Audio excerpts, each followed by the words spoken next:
isso. Acho que boa parte do sofrimento está em tentar controlar o incontrolável. Então, por exemplo, a nossa saúde. Tem pessoas, e eu já passei por isso, inclusive, que eu tive muito medo de morrer. Eu tinha crises de pânico, eu já passei por isso já.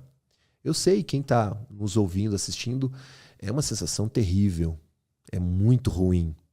Mas, estudando a filosofia, estudando o estoicismo, eu consegui superar esse medo. Por quê? Sozinho. Com a filosofia? Com a filosofia. Com a filosofia. Quando você começa a estudar, começa a entender como as coisas funcionam, você começa a ver beleza nas coisas.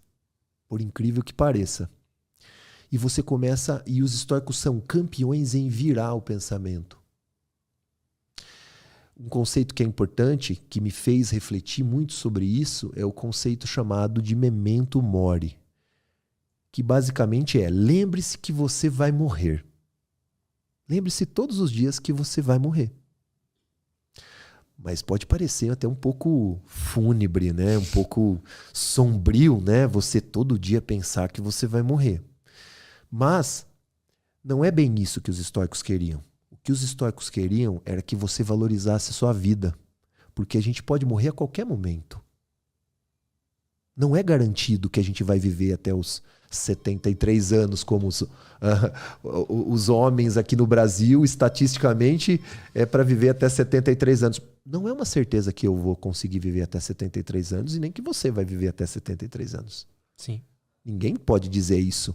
Esse pode ser o último podcast que a pessoa tá vendo na vida dela, por exemplo. Exatamente. Ontem pode ter sido a última vez que eu dei um beijo na minha noiva. As pessoas não pensam isso. Não dão valor. Então o estoico, ao mesmo tempo que ele quer que você lembre da sua mortalidade, ele quer que você mude o seu pensamento para dar importância para a vida. Lembre-se de viver. Aproveite o seu dia. Faça o seu dia ser produtivo. Ele não é mais um dia, ele pode ser o último. Então não deixe para amanhã. Isso é uma ferramenta poderosíssima para quem é procrastinador. Para quem gosta sempre de deixar as coisas para amanhã. O amanhã é incerto. A gente não sabe se vai ter amanhã. Isso não significa que a gente deva viver uma vida desregrada, uma vida sem medida. Pelo contrário, né, cara? Muito pelo contrário. Te traz uma responsabilidade. Poxa, eu tenho que fazer desse dia um dia muito produtivo. Eu tenho que fazer desse dia o meu melhor dia. O melhor que eu puder. Porque a perfeição também não é algo que os estoicos ficam martelando, mas o progresso. Porque para os estoicos a perfeição ela é da natureza. A natureza é perfeita.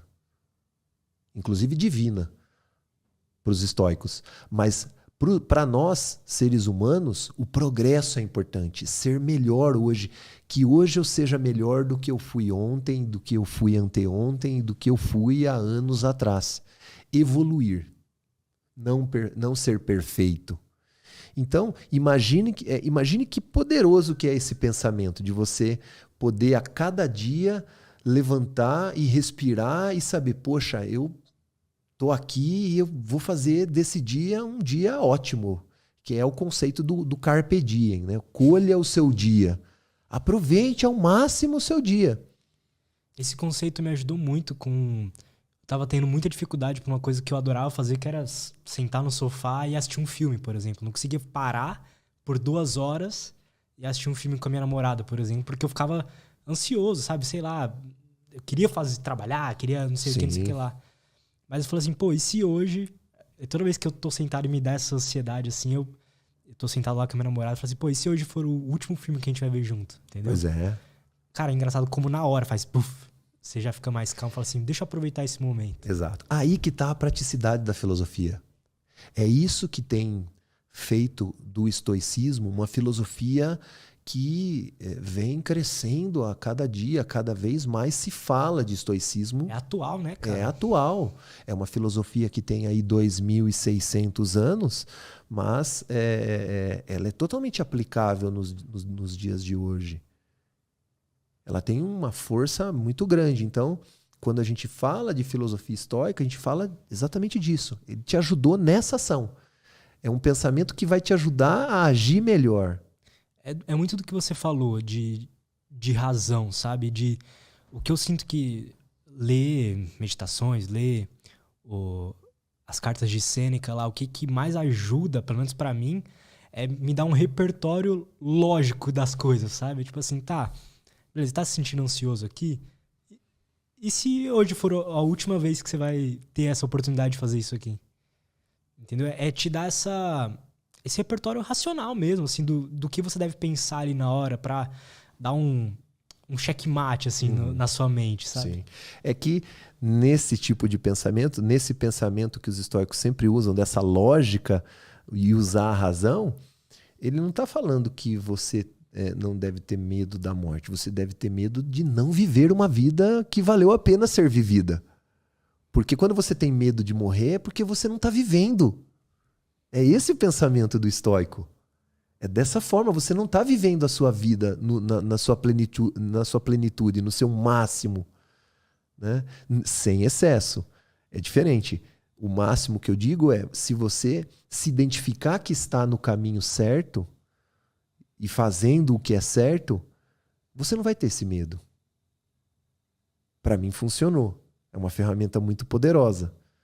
Me ajuda muito. Então, dá propósito, reforça o seu propósito e te alimenta e te dá energia de querer fazer o que é certo, de viver em justiça, viver com coragem, viver em equilíbrio.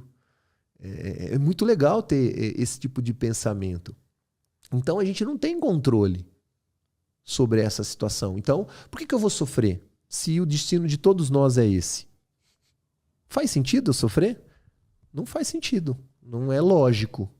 Se é algo que vai acontecer com todo mundo e acontece... Ah, mas eu ainda não realizei meus sonhos, a pessoa vai falar. Pois é. Mesmo que isso seja um ponto que vá trazer certa angústia para a pessoa, ela tem que olhar para dentro de si. Ela tem que se analisar, saber quais são de fato as suas prioridades. Será que isso que ela acha, que esse sonho que ela acha, de fato é uma prioridade para ela? Ou ela está repetindo algo de outra pessoa? Porque hoje em dia muitas pessoas são cópias, não são originais. Ela repete um comportamento de outra pessoa, principalmente às vezes da família. Ter essa originalidade de você enxergar. Eu uso sempre esse exemplo. O meu irmão faleceu já há uns 5 anos e o meu irmão gostava muito de motocicleta. Ele era apaixonado por motocicletas. E aos 13 anos, ele me apresentou esse gosto pela motocicleta. E eu embarquei nisso. Depois de muito tempo, eu fui descobrir que, de fato, eu tenho um gosto por motocicleta. Mas muitos anos, de fato, eu tive esse gosto porque era um gosto do meu irmão. Gostou desse corte? Espero que sim. Se você quer receber mais conteúdo sobre desenvolvimento pessoal, saúde mental e autoconhecimento, não esquece de se inscrever aqui no canal, beleza? Valeu, até a próxima e tchau!